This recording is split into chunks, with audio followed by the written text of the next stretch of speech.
Hello dear बच्चों, स्वागत है आप सभी का हमारे चैनल जिसका नाम है फिजिक्स कोच में। आज हम लोग chapter 5 the fundamental of unit of life से ढेर सारे multiple choice question full explanation को बताते हुए सॉल्व करने का कोशिश करेंगे।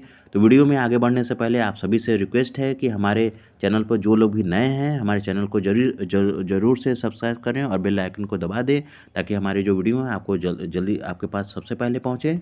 तो वीडियो को शुरू करने से पहले आपको ये भी बता दें कि हमारे चैनल पर ढेर सारे आपके कोर्स और सिलेबस से जुड़े हुए मल्टीपल चॉइस क्वेश्चन क्विजेस के वीडियो अपलोड हैं, आप उनको भी देख सकते हैं। तो चलिए वीडियो में हम लोग आगे बढ़ते हैं। चलिए वीडियो को शुरू करते हैं। पहला क्वेश्चन आपका जो स्क्रीन पर दिखाई दे रहा होगा, what is structure of functional unit of life.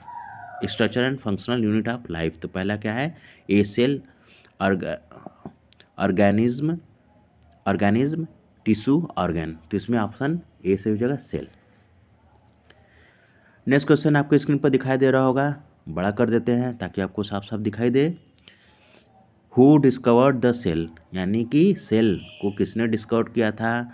तो रॉबर्ट हुक ने, एंटनी वान ल्यूवेनहॉक ने, लुई पास्चर ने, रॉबर्ट ब्राउन ने। तो आप सभी लोग जानते होंगे सेल की डिस्कवरी जो सबसे पहले इस दुनिया में इस ब्रह्मांड बनने के बाद किसने की थी, रॉबर्ट हुक ने किया था। ठीक है, ये क्वेश्चन बहुत ही डायरेक्ट क्वेश्चन है जो कि आपके बुक में भी एनसीईआरटी की बुक में लिखा गया है।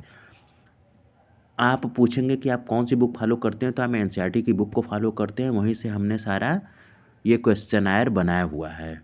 ठीक है, ये जो क्विज क्वेश्चन है ये हमने वहीं से बनाया है। हम आपके लिए बहुत ही दिन रात मेहनत करते हैं, पीडीएफ फाइल बनाते हैं, फिर उसका सोल्यूशन बनाते हैं और ये वीडियो बना करके आप तक पहुंचाते हैं अपने चैनल के माध्यम जिसका नाम है फिजिक्स कोच। नेक्स्ट क्वेश्चन आपके स्क्रीन पर दिखाई दे रहा होगा, which scientist propose the cell theory. मतलब किस साइंटिस्ट ने सेल थ्योरी को प्रपोज किया था, किस साइंटिस्ट ने किया था। तो इसमें है Matthias Schleiden and Theodor Schwann. Matthias Schleiden and Schwann, ये बहुत ही नाम आप सुने होंगे, आपकी बुक में भी लिखा होगा। Robert Hooke, Louis Pasteur, Antony van Leeuwenhoek. तो मैथियास स्लाइडेन और थियोडोर स्वान ने किया था। इसमें ऑप्शन ए सही हो जाएगा, मैथियास स्लाइडेन, थियोडोर स्वान ने। नेक्स्ट क्वेश्चन आपके स्क्रीन पर दिखाई दे रहा होगा छोटे बच्चों, which cellular component is often referred to as the powerhouse of cell. ठीक है, तो वो माइटोकॉन्ड्रिया को बोला जाता है। इसमें गाल्जी ऑपरेटस, माइटोकॉन्ड्रिया, एंडोप्लाज्मिक रेक्टिकुलम है और राइबोसोम्स। तो माइटोकॉन्ड्रिया को बोलते हैं पावर हाउस ऑफ सेल। ठीक है, माइटोकॉन्ड्रिया को बोलते हैं power house of cell. Mitochondria, MITOCHONDRIA, mitochondria एकदम से याद कर लीजिए। देखिए बायो में जो नाम आते हैं ना वो बहुत ही टिपिकल टाइप के रहते हैं, तो उनको आपको याद करना पड़ेगा उनका नाम। ठीक है, और उनका इंग्लिश का मतलब स्पेलिंग, जैसे देखिए Robert Hooke, Antony van Leeuwenhoek, LEEUWENHOEEK hoek, Louis Pasteur, Robert Brown, Matthias Schleiden and Theodor Schwann. ये सब आपको याद करना पड़ेगा। ठीक है, ताकि आंसर जब लिखे तो उसका प्रॉपर आंसर जाए। नेक्स्ट क्वेश्चन आपके स्क्रीन पर दिखाई दे रहा होगा जो कि आपके चैप्टर 5 से रिलेटेड है, हमारे चैनल फिजिक्स कोच पर। Which cell organelle in responsible for protein synthesis, यानी कि प्रोटीन सिंथेसिस करने के लिए कौन सा सेल का पार्ट जिम्मेदार होता है। तो ribosomes, lysosomes, Golgi apparatus, endoplasmic reticulum. ठीक है, तो इसमें है राइबोसोम्स, ऑप्शन ए सही हो जाएगा। प्रोटीन सिंथेसिस में राइबोसोम्स हेल्प करते हैं। नेक्स्ट क्विज आपके स्क्रीन पर दिखाई दे रहा होगा, साफ साफ दिखाई दे रहा होगा क्योंकि जो क्वेश्चन का वो है बोल्ड लेटर में है, गोल्डन लेटर में है, बोल्ड है, सॉरी गोल्डन लेटर में नहीं है, बोल्ड है। गोल्डन लेटर का मतलब होता है अल्फ़ाबेट को जो हम लोग बड़ा में लिखते हैं। ठीक है, जैसे ABCD, इसको बोलते हैं गोल्डन लेटर, हैं बड़े में, जिसको कैप्स ऑन कर देते हैं कंप्यूटर पर लिखते समय। Which type of cell lack a well defined nucleus. ठीक है, क्या होता है prokaryotic, eukaryotic, plant cell, animal. तो प्रोकैरियोटिक सेल में जो होता है ना सेल लॉक होता है, वो फुल्ली वेल डिफाइंड होता है, एकदम स्पष्ट दिखेगा आप जब उसको किसी माइक्रोस्कोप से देखेंगे। बायोलॉजिकल माइक्रोस्कोप, एक होता है इलेक्ट्रॉन माइक्रोस्कोप, जिसमें कि हम किसी चीज़ को एटॉमिक लेवल पर भी देख सकते हैं। फुल एटॉमिक लेवल पर नहीं देख सकते हैं, लेकिन ऑलमोस्ट एटॉमिक लेवल पर देखा जा सकता है। नेक्स्ट क्वेश्चन आपको स्क्रीन पर दिखाई दे रहा होगा बच्चों, what is the function of a cell membrane. यानी सेल मेम्ब्रेन का फंक्शन क्या होता है, यानी फंक्शन मतलब कार्य। सेल मेम्ब्रेन का कार्य क्या होता है, क्या करता है। ठीक है, तो सेल मेम्ब्रेन जो होता है रेगुलेशन का काम करता है, किसी चीज़ को रेगुलेट करता है। अब क्या चीज़ को रेगुलेट करता है, मान लीजिए सेल है, उसमें से आपका पोटेशियम और सोडियम अंदर बाहर करते रहते हैं। ठीक है, तो उन्हीं को वो रेगुलेट करता है। ठीक है, तो regulation of cell function of cell function. ठीक है, तो इसमें ऑप्शन ए सही हो जाएगा, यानी कि रेगुलेशन का काम करता है, हैं? अब इसमें एनर्जी प्रोडक्शन ये नहीं होता है, ये माइटोकॉन्ड्रिया करता है। प्रोटीन सिंथेसिस ये क्या होता है, राइबोसोम्स करता है। स्टोरेज ऑफ जेनेटिक मटेरियल ये आपका न्यूक्लियस करता है। ठीक है, डीएनए आरएनए जो होते हैं वो। ठीक, तो ये आपका बी सी डी तीनों सही नहीं है, इसमें ऑप्शन ए सही है, रेगुलेशन ऑफ सेल फंक्शन।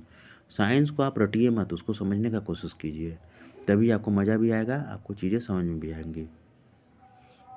थोड़ा छोटा कर देते हैं ताकि क्वेश्चन आपको पूरा का पूरा दिखाई दे। Which cell organelles contain digestive enzyme and helps in the digestion of cellular vast.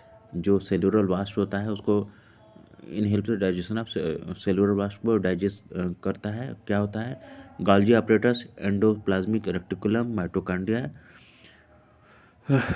Lysosomes. ठीक है, तो इसमें लाइजोसोम्स। ठीक है, ये ऑप्शन आपका डी सही हो जाएगा। नेक्स्ट क्वेश्चन आपके स्क्रीन पर दिखाई दे रहा होगा, which structure is found in plant cell but not in animal cell. कौन सा स्ट्रक्चर प्लांट सेल में पाया जाएगा जबकि एनिमल सेल में नहीं पाया जाएगा। यानी साफ साफ क्वेश्चन में पूछा जा रहा है कि प्लांट सेल में और एनिमल सेल में डिफरेंस क्या है। तो क्या होता है, क्लोरोप्लास्ट। ठीक है, प्लांट सेल में क्लोरोप्लास्ट पाया जाता है, हैं? तो ऑप्शन ए सही हो जाएगा, क्लोरोप्लास्ट। नेक्स्ट क्वेश्चन आपके स्क्रीन पर दिखाई दे रहा होगा, what is function of a nucleus in a cell. अच्छा देखिए, आप लोग कंफ्यूज मत हो जाइएगा, जो केमिस्ट्री में आप लोग सेल पढ़ते हैं, एटम पढ़ते होंगे, उसके अंदर भी एक न्यूक्लियस होता है। और जो बायो में आप लोग पढ़ते हैं सेल, जो हमारी बॉडी में स्मॉलेस्ट यूनिट है उसी को हम लोग बोलते हैं सेल, उसके अंदर भी एक न्यूक्लियस होता है। ठीक है, ये दोनों अलग अलग चीज़ होता है। तो what is a function of a nucleus in a cell, मतलब किसी भी सेल के अंदर जो न्यूक्लियस होता है उसका फंक्शन यानी उसके कार्य क्या होते हैं। तो ऑप्शन ए है सिंथेसिस ऑफ प्रोटीन, बी है सेलुलर रेस्पिरेशन यानी कि रेस्पिरेशन सेल को हवा सांस लेना, control of cell activities and storage of genetic material, D है ब्रेकडाउन ऑफ सेलुलर वास्ट। तो इसमें सी ऑप्शन सही हो जाएगा, control of cell activity and storage of genetic material. आपका ऑप्शन सी सही हो जाएगा। नेक्स्ट क्वेश्चन आपको स्क्रीन पर दिखाई दे रहा होगा, आंसर देखिए बच्चों दिया गया है, लेकिन आंसर पर फोकस नहीं करना है, हमको फोकस करना है लॉजिक पर।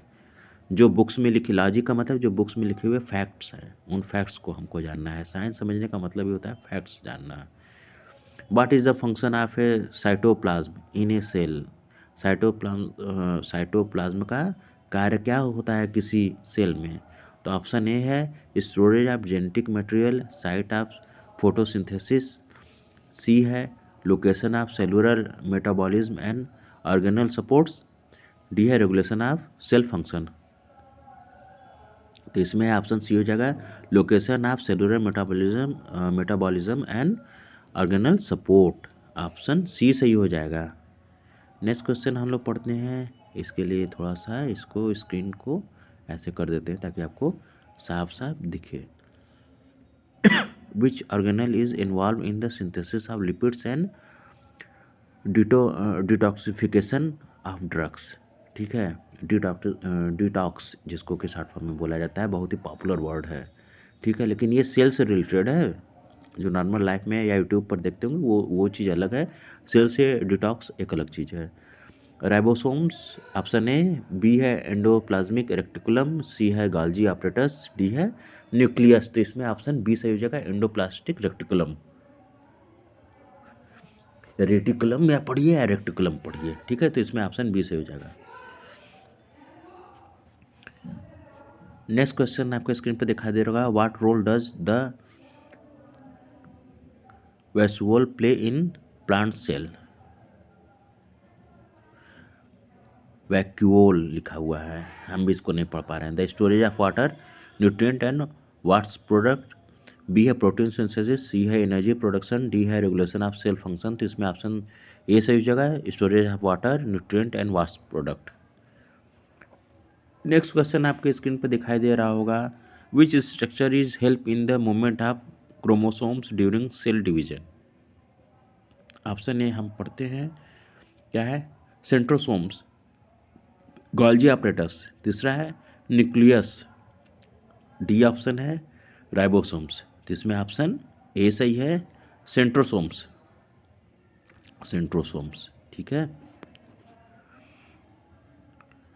नेक्स्ट क्वेश्चन आपके स्क्रीन पर दिखाई दे रहा होगा, which organelle is responsible for maintaining cell shapes and providing structure supports. यानी कि सेल का शेप मेंटेन करने में या उसके स्ट्रक्चरल सपोर्ट में कौन सा ऑर्गेनल का मेन कार्य होता है, किसके द्वारा वो सेल का शेप और इस स्ट्रक्चर बना हुआ होता है। ठीक है, mitochondria, cytoskeleton, cytoskeleton, nucleus, Golgi apparatus. तो इसमें ऑप्शन बी से हो जाएगा, साइटोस्केलेटन के कारण ही रिस्पॉन्सिबल होता है सेल के शेप के लिए, मेंटेन सेल के शेप को मेंटेन करने के लिए।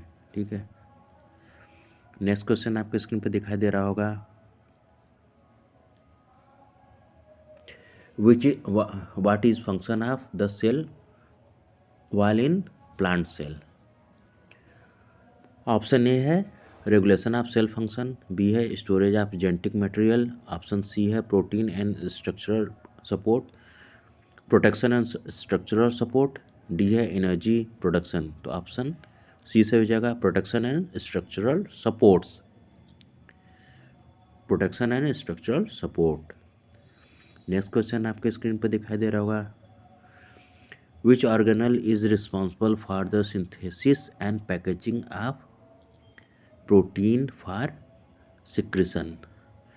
Endoplasmic reticulum, ribosomes, गाल्जी apparatus, mitochondria. तो जो गाल्जी ऑपरेटस होता है, हिंदी में इसको बोलते हैं गाल्जी काय। ठीक है, तो इसका ऑप्शन सी से हो जाएगा, गाल्जी ऑपरेटस। नेक्स्ट क्वेश्चन आपके स्क्रीन पर दिखाई दे रहा होगा, what is function of chloroplast in plant cell. यानी जो प्लांट सेल में पाया जाने वाला क्लोरोप्लास्ट होता है, उसका क्या कार्य होता है। तो ऑप्शन ए है regulation of cell function, regulation of cell function, storage of genetic material, photosynthesis, protein synthesis. तो इसका मेन जो रोल होता है प्लांट सेल में, वो होता है फोटोसिंथेसिस का, यानी कि प्रकाश के द्वारा भोजन का निर्माण करने में। कौन सा प्रकाश, सूर्य के द्वारा जो प्रकाश होता है उससे। हालांकि ये जरूरी नहीं कि सूर्य के प्रकाश से ही वो भोजन का निर्माण करे, किसी भी तरह के प्रकाश से वो भोजन का निर्माण करता है। जैसे उसके ऊपर अगर हम बल्ब जला दें तो उसके भी प्रकाश से वो भोजन का निर्माण करने लगेगा। और इसी चीज़ का प्रयोग करके जो ग्रीन हाउस बनाए जाते हैं ना, उसके अंदर देखिए एक बल्ब जलता रहता है, तो उसके अंदर दिन रात जो पौधे होते हैं खाना अपना प्रिपेयर करते रहते हैं। ठीक है, ड्रैगन फ्रूट्स का जो खेती किया जाता है, तो देखिए उसमें एक स्पेशल तरह का बल्ब लगाया जाता है ताकि जो फोटोसिंथेसिस हो, यानी प्रकाश संश्लेषण जिसको हिंदी में बोला जाता है, वो प्रक्रिया रात में भी चलती रहे। नेक्स्ट क्वेश्चन आपके स्क्रीन पर दिखाई दे रहा होगा, which organelle is involved in the breakdown of glucose to produce energy in the form of ATP, adenosine ATP. आप स्क्रीन पे देखिए जो हम लिख रहे हैं, एटीपी एडिनोसिन ट्राइफॉस्फेट इसको बोला जाता है। जानते हैं ना एडिनोसिन ट्राइफॉस्फेट, ये क्या होता है, ग्लूकोज के ही ब्रेकडाउन या ब्रेकिंग से बनता है, ठीक है। तो ये किस ऑर्गेनल के द्वारा निर्धारित होता है, किसके द्वारा, वो माइटोकॉन्ड्रिया के द्वारा बनाया जाता है, ठीक है। माइटोकॉन्ड्रिया का क्या रोल होता है, ये ग्लूकोज को ब्रेक डाउन करके एटीपी एटम में मालिक्यूल्स में कन्वर्ट कर देता है, ठीक है। एटीपी के मालिक्यूल्स होते हैं, न्यूक्लियस, लाइबोसोम्स, माइटोकॉन्ड्रिया, एंडोप्लाज्मिक रेटिकुलम। तो इसमें है ऑप्शन सी सही हो जाएगा, माइटोकॉन्ड्रिया। ये चैप्टर तो कंप्लीट हो गया। नेक्स्ट चैप्टर जो है कि आपका चैप्टर 6 होगा, टिश्यू। इससे हम एक वीडियो बनाएंगे जो कि अपने चैनल पर अपलोड कर देंगे। हमारे चैनल पर आप के चैप्टर और सिलेबस क्लास 9 साइंस से रिलेटेड, केमिस्ट्री के, फिजिक्स के और बायो के सारे वीडियो अवेलेबल हैं। आप उनको देखिए, अपने दोस्तों, मित्रों, क्लासमेट्स के साथ में, जो आपके रूममेट्स हैं उनके साथ, रूम पार्टनर्स हैं उनके साथ में, और जो आपके कोचिंग में पढ़ने वाले दोस्त हैं उनके साथ भी शेयर कीजिए, उनको भी सब्सक्राइब करने को बोलिए। यहाँ तक कि जो आपके सीनियर और भैया लोग होंगे क्लास 11 के, क्लास 12 के, उनको भी आप हमारे चैनल के बताइए, क्योंकि उनसे रिलेटेड तो ढेर सारे सैकड़ों वीडियो हमारे चैनल पर अवेलेबल हैं। इस वीडियो को कंप्लीट पूरा देखने के लिए आप सभी का धन्यवाद। इस वीडियो में इतना ही।